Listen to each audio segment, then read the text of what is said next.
Georges Goma. Une civilisation brillante à travers une organisation politique remarquable et aussi une vie politique assez élaborée.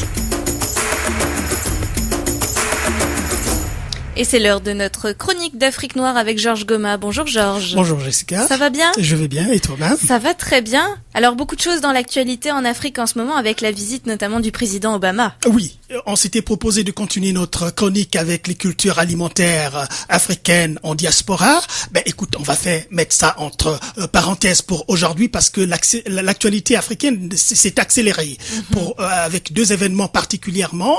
Le premier événement, c'est évidemment peut-être la troisième visite du président Barack Obama en Afrique. Et le deuxième événement, c'est un peu l'accélération aussi de la politique au Congo-Brazzaville, puisque nous avons beaucoup parlé un peu du coup d'État constitutionnel en cours au Congo-Brazzaville. C'est bien pourquoi nous nous sommes proposés chaque fois de prendre 5 minutes pour en parler. Alors, Jessica, vous savez, l'enjeu démocratique est un enjeu essentiel pour l'Afrique du 21e siècle. L'Afrique du 21e siècle va avec la mondialisation qui est le nouveau paradigme de l'économie et de la culture aussi dans ce siècle en début. Et donc, cette mondialisation pousse aussi à ce que la conception des problèmes sociaux et de la richesse du monde aussi soit mutualisée. C'est-à-dire, cette mutualisation, c'est de comprendre que les problèmes qui se posent en Afrique peuvent avoir un impact important ici en Occident. Et je crois que la visite du président Obama aussi prend un peu de cet aspect de la chose. Alors, le président Obama, c'est un politique très important qui va avoir un effet très important aussi dans la transformation de le devenir de l'Afrique. On sait très bien ce qui est devenu très classique aujourd'hui, c'est la fameuse phrase de Barack Obama que l'Afrique n'avait pas besoin des hommes forts, mais avait besoin des institutions fortes.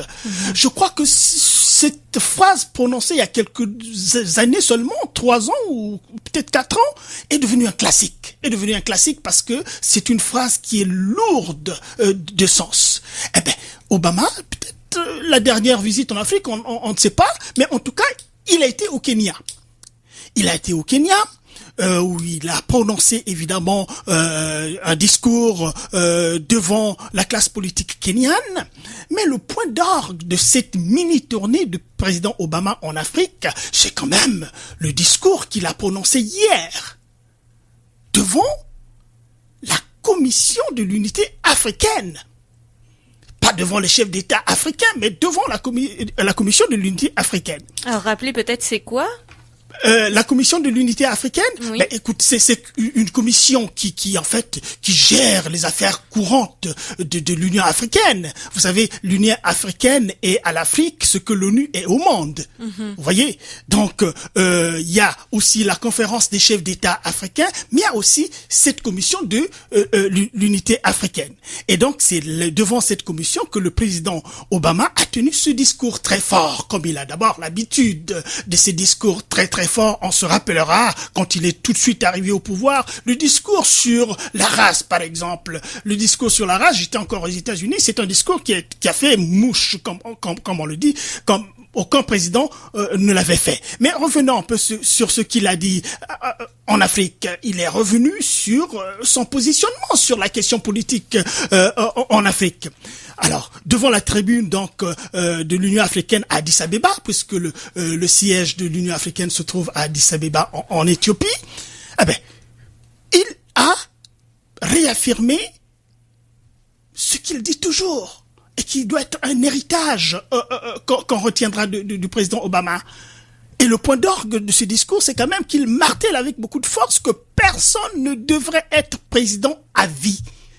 Personne ne devait être président à vie. Ce qui est encore le cas en Afrique. Ben, ce qui est malheureusement encore le cas en Afrique et que malgré ces évolutions-là, beaucoup de présidents africains sont toujours accrochés à cette perspective de rester au pouvoir malgré un peu la communauté internationale qui n'arrête pas de leur rappeler ce principe. Et ces pays-là, malheureusement, ils se proclament de la démocratie. Alors, c'est une incohérence qu'on n'arrive pas à comprendre.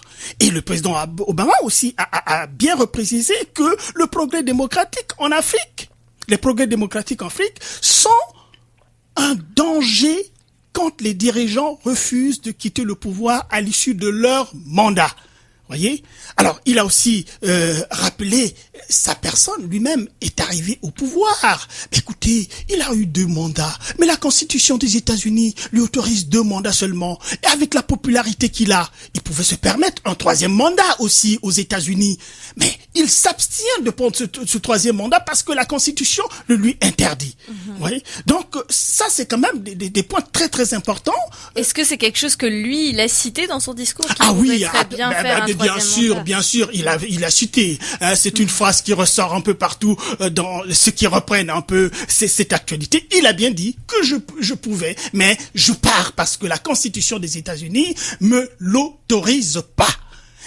Et un petit mot sur la Constitution des États-Unis, puisque ces chefs d'État africains, d'une manière générale, prennent la référence de la Constitution des États-Unis et la Constitution de la France qui a été changée, qui a été amendée, mais la Constitution des États-Unis n'a jamais été changée. Depuis 1789, la Constitution des États-Unis est restée la même. Elle a été amendée à plus de 227 fois. Elle a été amendée, mais pas changée. C'est ça la grande différence. Et en France aussi, on sait très bien l'instabilité politique en France. Mais enfin, on n'est pas là. Donc voilà cette actualité. Malheureusement, on n'a pas beaucoup de temps. Voilà ce qu'on peut dire sur la visite du président Obama qui est revenu sur ses positions. Alors, un autre fait, c'est quand même la vie politique au Congo-Brazzaville. Je mets un point d'honneur parce que je suis du Congo-Brazzaville. Tout le monde a sous tout seigneur, tout honneur. Eh ben, voilà.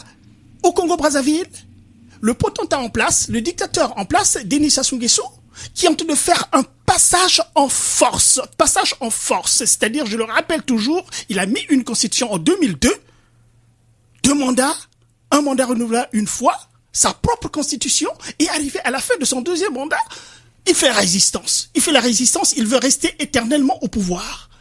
Et comme l'opposition, beaucoup de forces de la société civile et des partis de l'opposition sont complètement opposés à cette perspective, alors il a fait un passage en force. Le passage en force, c'est de avoir une cécité volontaire. C'est-à-dire ne pas vouloir voir ce qui est visible. Alors, il a fait un dialogue national qu'il appelait dialogue national, qui en réalité est un monologue. Parce que à ce dialogue-là, à ce monologue-là, il s'est retrouvé avec les membres de son propre parti.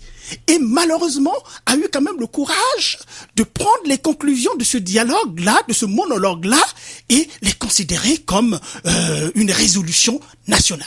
Alors, face à cela, puisqu'il n'a pas intégré l'opposition dans cette démarche-là, eh ben, l'opposition s'est organisée. L'opposition et la résistance et toutes les forces sociales, toutes les forces associatives et la société civile au Congo, voilà, c'est un grand paquet. Ils se sont réunis autour du FROCAD. Le FROCAD, c'est le Front républicain pour le respect de l'ordre constitutionnel et l'alternance démocratique. Alors, ce qui s'est passé, le FROCAD a demandé les autorisations puisque du côté de l'opposition, ils respectent la loi à la lettre. C'est du côté du gouvernement qui sont en train de bafouer et leur propre loi et la loi constitutionnelle. Tout ce qu'ils font, c'est bafouer les lois qu'ils mettent en place. Alors, le FROCAD s'est organisé sur la base, n'est-ce pas, de la loi, donc c'est légal. Ils ont demandé au gouvernement une salle publique pour se réunir et cette salle leur a été accordée. Et quand le gouvernement a vu l'ampleur de la mobilisation autour du FROCAD, ils ont retiré sans honte la salle. Voilà ce qui s'est passé. Ah ben, les gens de l'opposition ont dit, mais d'accord, la salle, elle est publique, donc sur la base des fonds publics, et le gouvernement n'a pas à s'arroger, n'est-ce pas, le monopole de ces salles. Ils se sont réunis dans un espace privé. Et je vous assure que cette réunion qui s'est passée dimanche là, était un succès énorme. Et là, l'opposition est en train de travailler d'arrache-pied à tirer aussi les conclusions de ce dialogue-là, le vrai dialogue qu'on appelle le dialogue alternatif. Et il y aura des conséquences très fâcheuses pour le dictateur en place. Parce que La légitimité, toute la légitimité désormais se trouve auprès de l'opposition, puisque cette effervescence, et c'est tout à fait visible que le gouvernement entend par tous les moyens empêcher par l'intimidation. L'intimidation, chaque fois que l'opposition se réunit, mais dans le ciel, il y a des hélicoptères, il y a des BTR dans les rues, et c'est un état de guerre, comme un état de guerre civile au Congo-Brazzaville.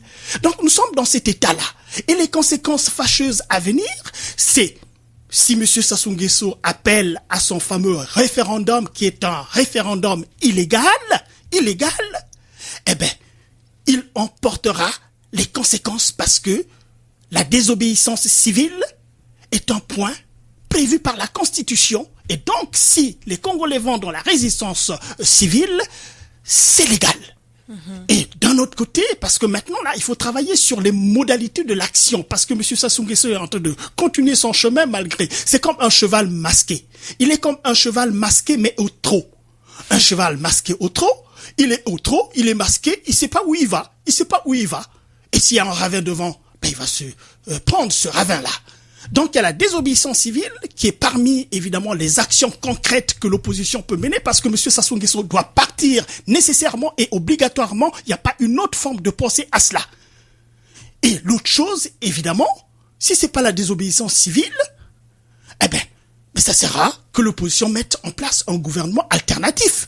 On est en train de prendre des contacts avec les chancelleries en place au Congo-Brazzaville. Et les chanceliers en place au Congo-Brazzaville, ils voient très bien ce qui se passe au Congo-Brazzaville puisqu'ils sont sur place. Vous voyez ? Donc voilà à peu près l'actualité du Congo-Brazzaville qui s'est accélérée ces derniers temps. C'est la force du FROCAD. Alors ça fait toujours un parallèle assez intéressant justement avec la visite d'Obama, son discours absolument. Et la situation au Congo-Brazzaville. Voilà. Bon, ben merci beaucoup Georges pour nous éclairer sur cette actualité de l'Afrique noire. On pourra juste parler la prochaine fois du sujet que tu nous avais concocté sur la culture alimentaire. Ben alors, la prochaine fois, on va revenir sur notre culture alimentaire, la culture alimentaire africaine. Et nous sommes ici au Québec et nous allons parler de l'Afrique de l'Ouest. La dernière fois, nous avons rappelle-toi, Jessica, nous avons parlé du manioc, qui était l'aliment de base dans la région de l'Afrique centrale, et où on avait le tubercule, le manioc, et puis les feuilles de manioc qu'on appelle le sakasaka, le sakasaka. Donc, et la prochaine fois, nous allons essayer d'explorer l'aliment de base ou les aliments de base en Afrique de l'Ouest. Et en Afrique de l'Ouest, on verra le mil et le sorgho aussi, voilà. Fondamentalement, ils ont aussi le maïs aussi. Il y a le riz aussi là-bas. Mais on va s'appesantir sur les aliments de base les plus essentiels en Afrique de l'Ouest. Bon, si on a le temps, on parlera aussi. Oui, parce que l'actualité peut nous prendre du temps aussi, comme on a pu le voir ce matin. Oui, c'est vrai. Mais là, on va se tenir à nos 5 minutes, tout simplement, pour voir un peu le coup d'État constitutionnel en route au Congo-Brazzaville. Mais rassure-toi que nous mettrons en point d'honneur à faire notre chronique sur les cultures alimentaires africaines en diaspora.